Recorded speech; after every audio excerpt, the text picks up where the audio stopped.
2019 வருஷம் உத்தரகாண்டுன்னு ஒரு இடத்துல இப்போ ஒரு நகராட்சியில் துப்புரவு பணி செஞ்ச சுமித்ரா தேவின்னு ஒரு அம்மாவுக்கு பாராட்டு விழா. ரொம்ப வருஷம் வேலை பார்த்து 60 வயசில் ரிட்டையர்ட் ஆகுறாங்க. ஆரம்பத்துலேருந்து துப்புரவு பணியாளராகவே இருக்காங்க. அவங்களுக்கு பாராட்டு விழா. அந்த பாராட்டு விழாவுக்கு வாலண்டியராக பீகார் கலெக்டர் வரேங்கிறார்.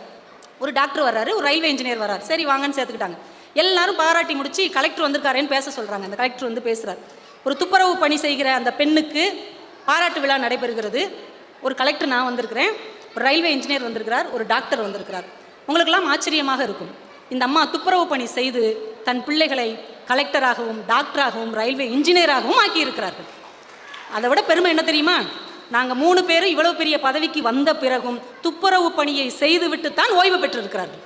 10 வருஷத்துக்கு முன்னாடியே இவங்கெல்லாம் ஆயிட்டாங்க. அப்போ இவங்க ஜம்முன்னு வீட்டில் உட்காரலாம்ல. இந்த தொழில் செஞ்சு தாண்டா உங்களை இந்த நிலைமைக்கு கொண்டு வந்தேன், அந்த தொழிலை கடைசி வரைக்கும் நிறைவு செய்வேன்னு சொன்ன எங்கள் அம்மாவுக்கு பிள்ளைகளாக பிறந்ததற்குத்தான் நான் பெருமைப்படுகிறேனே தவிர கலெக்டராக இருப்பதற்கு நான் பெருமைப்படவில்லை என்று சொன்னார்.